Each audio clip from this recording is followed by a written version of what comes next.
Buried high upon the icy shoulders of Mount Ararat, a discovery emerged that would stir both faith and fear. At first, the explorers assumed it was only the scars of the mountain, jagged rock, and shattered debris. But as they brushed away centuries of ice and ash, a pattern revealed itself. Massive beams, aligned with a precision too deliberate for nature, jutted out of the volcanic stone. The closer they looked, the clearer the truth became. This was no accident of geology. It was a vessel. Its dimensions alone defied comprehension. The beams stretched longer than a modern city bus, cut from trees that had never grown on this barren summit. Their fibers were hardened by age, preserved by a resin that resisted decay for millennia. Carbon dating placed them far beyond the age of any known shipwreck. Yet here they were, over 13,000 feet above sea level, entombed in rock and ice. No flood could have lifted such a vessel to this altitude. No ancient army could have built it here. It had been placed deliberately, purposefully, exactly where it now rests. As one collapsed section gave way, a hollow cavity appeared, stretching into the mountain's heart. Its entrance was sealed by carefully stacked slabs of stone, their surfaces carved by human hands. Inside, the explorers' lanterns flickered across remnants scattered in dust, fragments of woven reeds, hardened clay jars, and bones belonging to animals that should never have walked this mountain. A jawbone resembling an African antelope, feathers with pigments linked to Asian birds. It was as though the vessel had once carried a fragment of the world itself. Further scans revealed something even more astonishing, a labyrinth of chambers within the ark's structure. Each was measured with mathematical precision, not the crude randomness of shelter, but an engineered design. When ground-penetrating radar swept across the site, it exposed anomalies too symmetrical to dismiss. Rectangular voids, sealed chambers waiting silently in the stone, and in the center of those readings, one chamber stood out, larger than the rest, shielded by dense material, as if someone long ago had sought to protect it.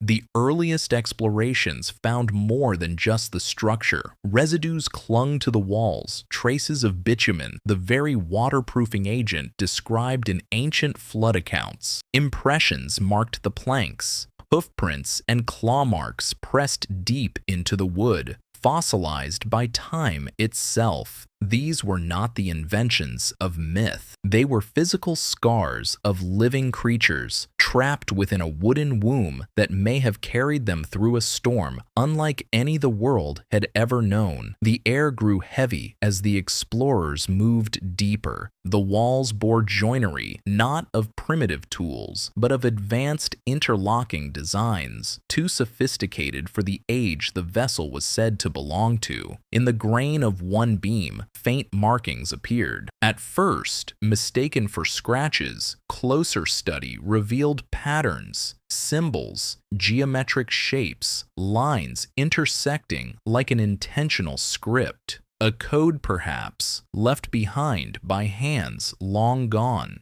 For centuries, cultures across the world told their own flood stories. The Sumerian tale of Utnapishtim, the Akkadian legends, the Hebrew record of Noah. Scholars had long debated whether these were separate myths or echoes of one event engraved in human memory. Yet here, buried under volcanic stone, was something that seemed to tie them all together. The Ark was not allegory. It was a structure, an artifact, a testimony pressed into the bones of history. And as the team pressed on, one truth settled heavier than the mountain's ice. They were not the first to stand before this sealed vessel. Someone else had entombed it, protecting what lay inside. Whether as a sacred relic, a forbidden vault, or a warning left for the future, no one yet knew. All they knew was this: the deeper they went, the darker the mystery became.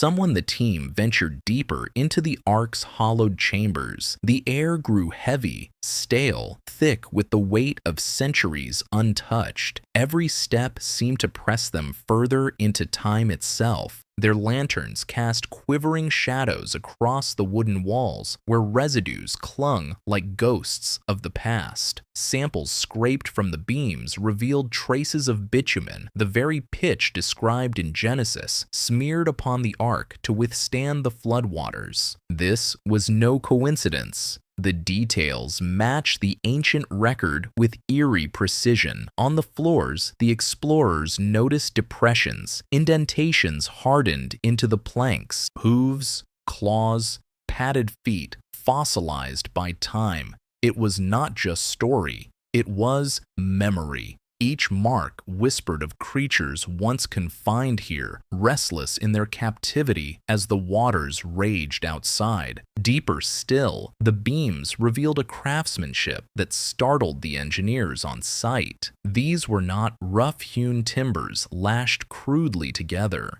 Instead, the joinery interlocked with a precision far beyond what primitive tools should have allowed. Angled cuts fit together seamlessly, forming joints strong enough to endure the crush of centuries. "This is engineering," one archaeologist muttered, "not guesswork." And etched faintly across the grain of one beam were markings, symbols not random but deliberate. Intersecting lines, spirals, geometric figures. Not a language anyone recognized, but intentional, as though encoded by a forgotten hand. The discovery stirred echoes of other ancient traditions. In Mesopotamia, clay tablets spoke of Utnapishtim, the man who survived a great deluge by building a massive vessel. In Akkadian accounts, the gods warned of rising waters and instructed the chosen to seal their ships with pitch. These parallels were no longer distant myths. They now seemed to converge, like tributaries flowing into the same river, pointing toward a single, catastrophic memory of the ancient world. The exploration pressed forward, past beams charred black as if scorched by fire long ago.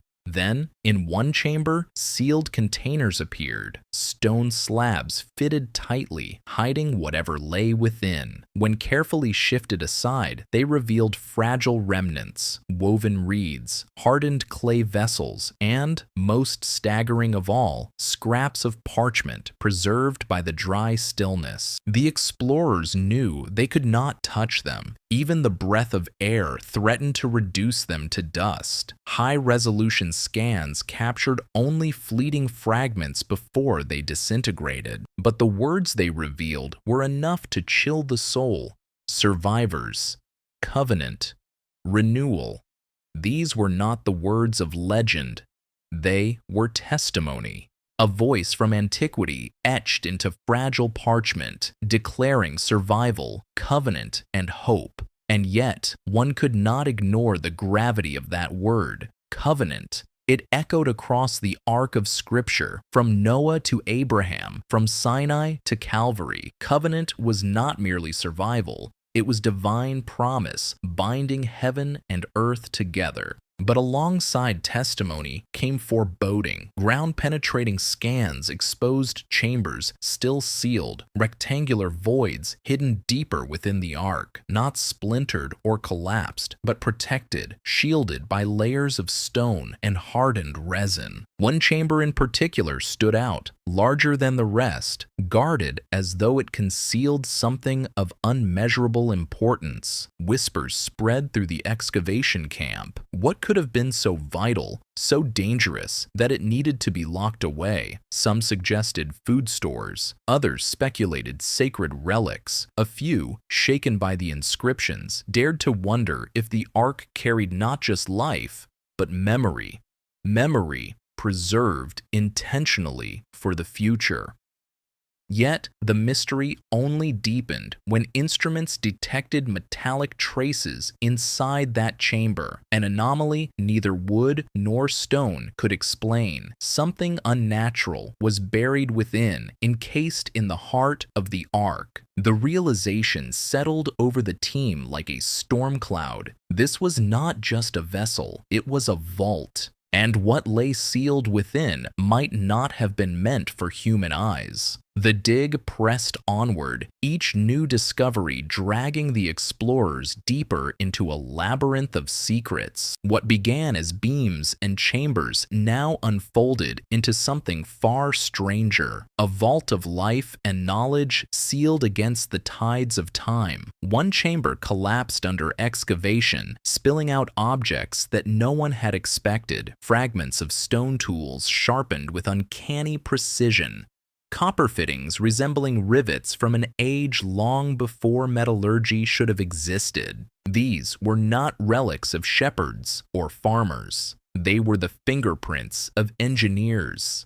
And among them, nestled in hardened resin, a container was lifted carefully into the light. When cracked open, it revealed seeds, thousands of them, perfectly preserved as if harvested yesterday. Wheat, barley, legumes. But genetic analysis stunned researchers. These were not ordinary crops. They bore ancestral strains, purer than anything found today, untouched by centuries of hybridization. The Ark was not merely a refuge for animals. It was a genetic library, a storehouse of the future's food. The idea rippled across the camp. Could it be that Noah's vessel was more than survival? Could it have been preservation by design, ensuring not only lives but civilization itself would endure after the waters receded? Ancient texts from Mesopotamia had hinted at such acts of preservation, lists of plants and seeds carried aboard.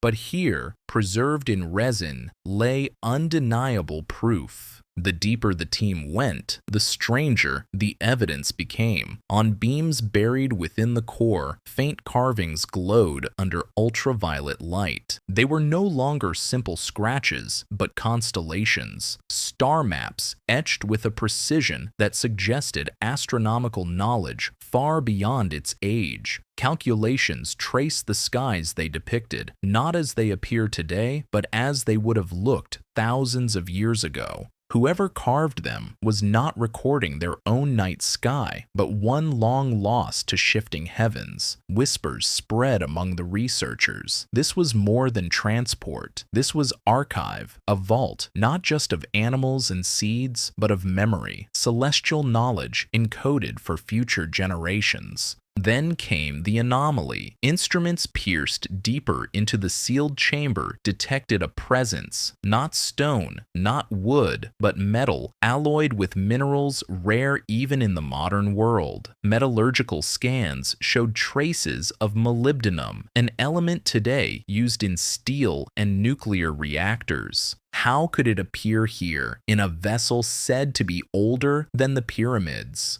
The implications were staggering. The builders of this ark were not primitive. They possessed knowledge of materials, alloys, and preservation techniques far beyond what history allowed. And when fragments of copper-lined cylinders were analyzed, suspicions grew darker. These were not mere containers. Some suggested they might have functioned like primitive batteries, conduits of energy designed to power something no one could yet imagine. Then the ground itself seemed to answer. Vibrations coursed through the mountain. Compass needles spun without control. Radios faltered into static. Some swore they heard low frequencies humming through the beams themselves, as though the ark was alive, resonating with the very frequency of the earth.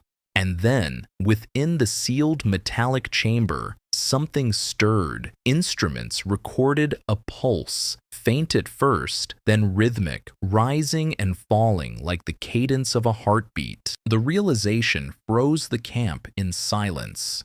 Whatever lay buried within the ark was not dead. It was active, synchronized with the resonance of the planet itself. The vessel that had once saved creation was not resting. It was waiting. The pulse began as a whisper, but soon it thundered through the bones of the mountain. Tools rattled, floodlights flickered, men and women froze where they stood as though the very air had been struck alive. Instruments confirmed the impossible. The frequency matched Earth's own natural resonance, 7.83 hertz, the so-called heartbeat of the planet. The Ark was no longer a relic, it was responding. In the chamber's dust, a container split open under the tremor, releasing seeds finer than dust, microscopic spores, dormant for thousands of years, still viable. They clung to the air like ash, yet pulsed faintly with the same rhythm. It was as though life itself had been sealed away, waiting for the right moment to stir. Then came the artifact. Its crystalline surface shimmered, once inert, now alive with shifting patterns. Symbols began to glow, spirals, interlocking circles, intersecting lines, the same motifs that had appeared etched into beams and containers throughout the Ark. Only this time, they were moving, alive, synchronizing with the pulse.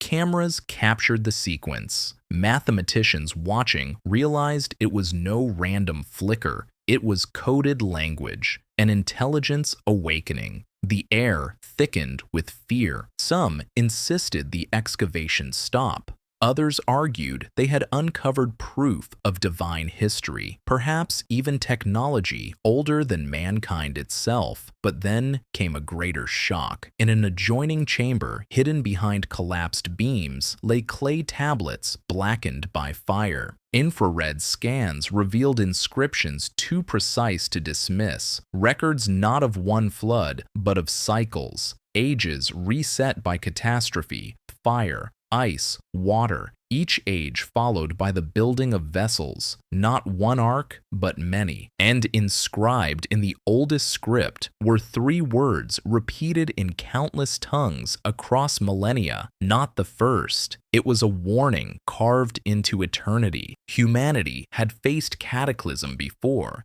Each time it was preserved. Each time memory was sealed into vessels, hidden away. Each time the knowledge was meant to remain buried. Until now. Suddenly, the artifact's pulse shifted. No longer steady, it became a sequence. Short, long, repeating. A code.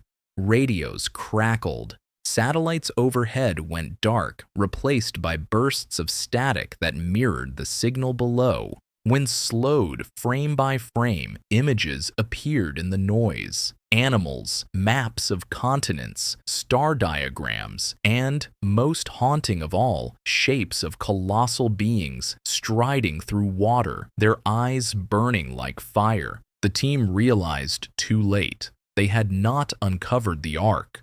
They had activated it. The mountain groaned. Fissures split the rock. Dust rained from above as though the earth itself recoiled. Lights collapsed into darkness. For one terrible moment, there was silence. Then something heavier than sound pressed against every mind present. A voice, not heard, but felt. Ancient, vast, inescapable. And then the truth settled with a terror beyond words. This Ark was never meant to be found. It had been sealed, buried, entombed, because what lay within was not only a memory of survival, but a power, a covenant, and a warning. And now, after millennia of silence, it was awake.